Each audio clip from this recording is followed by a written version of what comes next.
Merci, cher collègue. La parole est à Madame Tiffany Degois, de La République En Marche, pour 5 minutes maximum.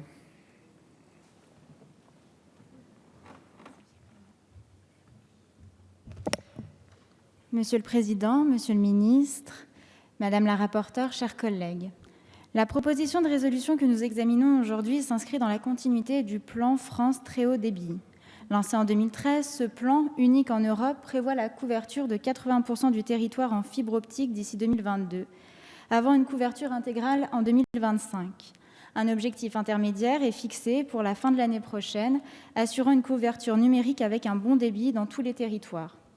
Le plan mobilise un investissement total de 20 milliards d'euros répartis entre les collectivités locales à hauteur de 3 à 4 milliards d'euros, l'État pour 3,3 milliards d'euros et les acteurs privés, bien entendu. Le financement par l'État est assuré par le programme 343 de la loi de finances et devrait ainsi atteindre 2,4 milliards d'euros à l'horizon 2022, correspondant au montant prévisionnel des 3,3 milliards d'euros minorés du financement assuré jusqu'en 2014 pour le Fonds national pour la société numérique, soit 900 millions d'euros. D'ailleurs, la loi de finances pour 2019 a budgété les engagements de l'État jusqu'en 2022. En mai 2019, une étude réalisée dans le cadre de l'Observatoire du très haut débit a précisé que l'objectif de couverture du territoire d'ici 2022 serait atteint. Cette annonce a été confortée par les données publiées le 6 juin dernier par l'ARCEP, qui indiquent un renforcement du déploiement de la fibre.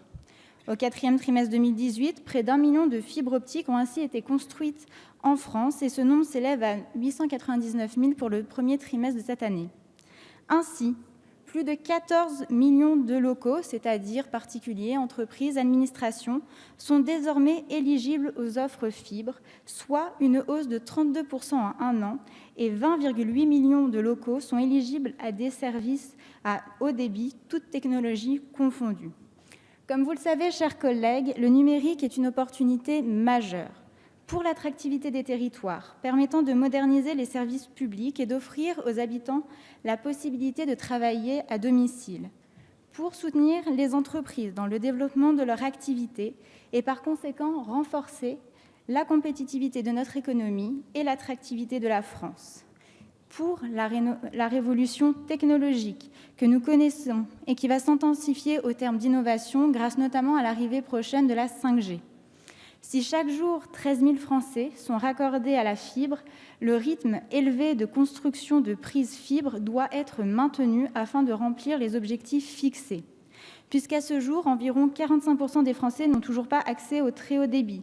Et les récentes études révèlent que plus de 10% des citoyens ne bénéficient pas à leur domicile d'une connexion filaire à Internet proposant des débits décents, soit près de 6,8 millions de Français vivant donc encore de la fracture numérique. Parmi ceux-ci, 400 000 personnes n'ont tout simplement pas accès à Internet aujourd'hui en France. Pour ce faire, cette proposition de résolution portée par notre collègue Marie-Christine Dalloz propose de soutenir les objectifs du plan France Très Haut Débit, ainsi que l'accélération du déploiement de la fibre sur l'ensemble du territoire d'ici 2025 et affirme la nécessité de relier tout le territoire au très haut débit. Ces objectifs s'inscrivent pleinement dans la continuité des actions menées depuis la mise en place du plan et traduisent la nécessité de maintenir un rythme élevé d'installation.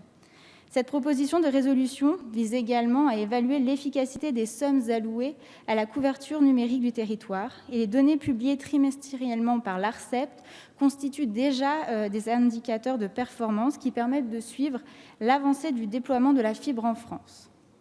Pour l'ensemble de ces raisons, le groupe La République En Marche partage l'esprit de cette résolution. Nous invitons le gouvernement à poursuivre ses investissements conséquents dans la couverture numérique du territoire, dans l'intérêt de ses habitants et des entreprises. Ainsi, notre groupe votera la proposition de résolution. Je vous remercie pour votre attention. Merci, chers collègues.